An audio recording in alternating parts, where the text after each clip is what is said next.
When I look back at the most unexpected yet heartwarming chapters of my life, one story always comes to mind. It began not with a grand plan or a well-drawn map, but with a donkey.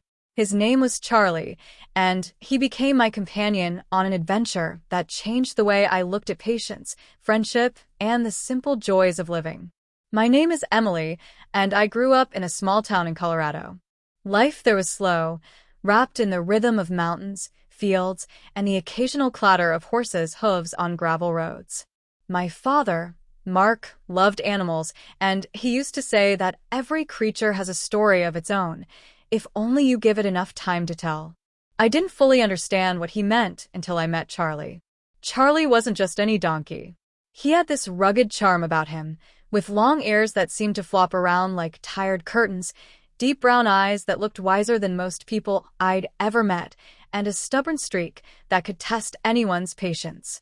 He wasn't exactly the picture-perfect pet you might dream of, but something about him drew me in. It all started one summer afternoon when I visited an old farm auction with my dad. The air was thick with dust and chatter. Farmers were gathering, trading animals, wagons, and tools.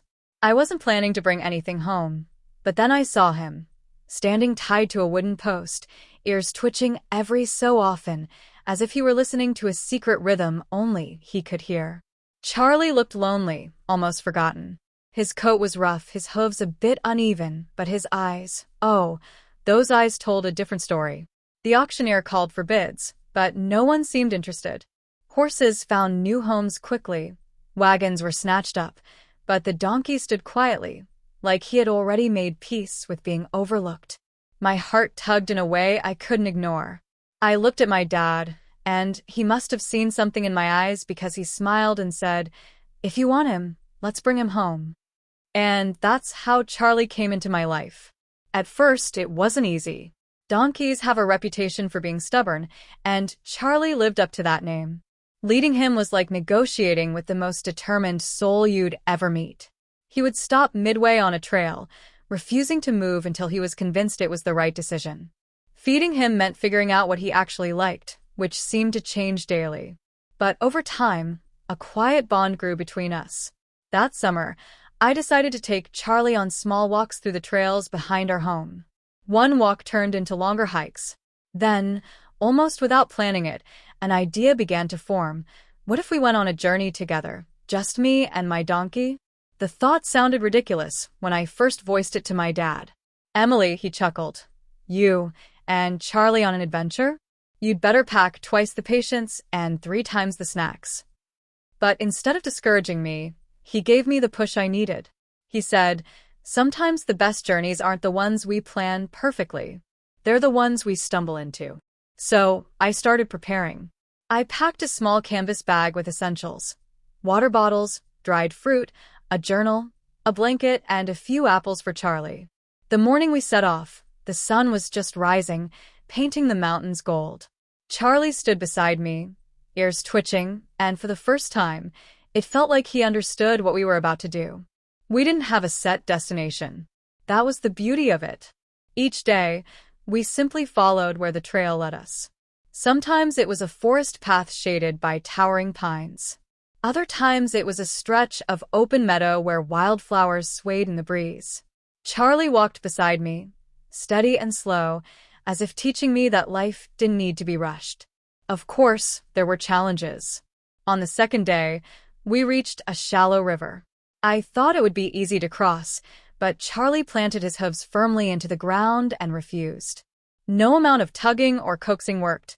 I sat down on the riverbank, frustrated. But then I remembered my dad's words about patience. So I waited. An hour passed, maybe 2, and finally, Charlie stepped forward, testing the water with caution before crossing safely.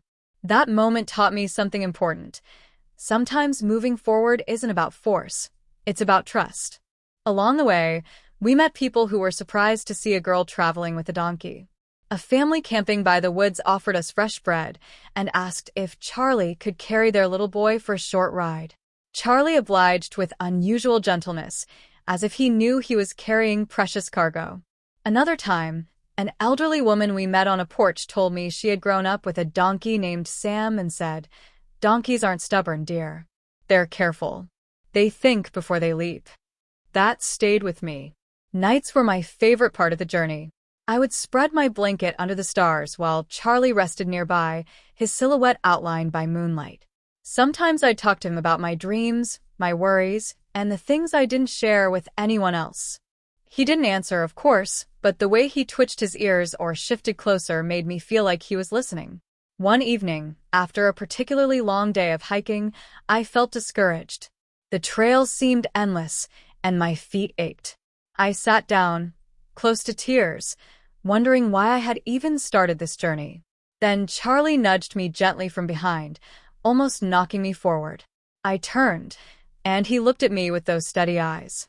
It was as if he was saying, "Don't give up. We're in this together." That small gesture gave me strength to keep going. Days turned into weeks. The journey wasn't about reaching a final destination anymore. It was about the stories collected along the way.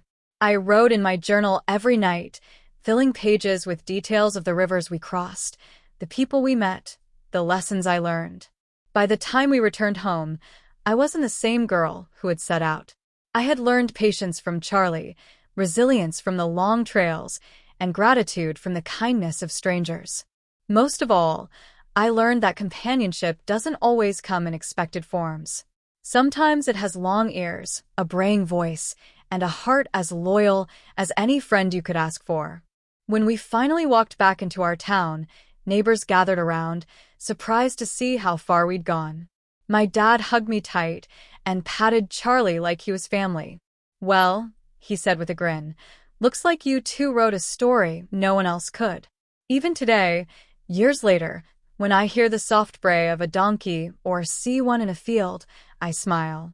Because I remember that incredible journey, a journey that began with a dusty farm auction and turned into the adventure of a lifetime. And if you ask me what the most heartwarming part was, I'll tell you this. It wasn't about the miles we walked or the places we saw. It was about the quiet bond between a girl and her donkey, teaching each other what it means to move forward, slowly, steadily, and always together.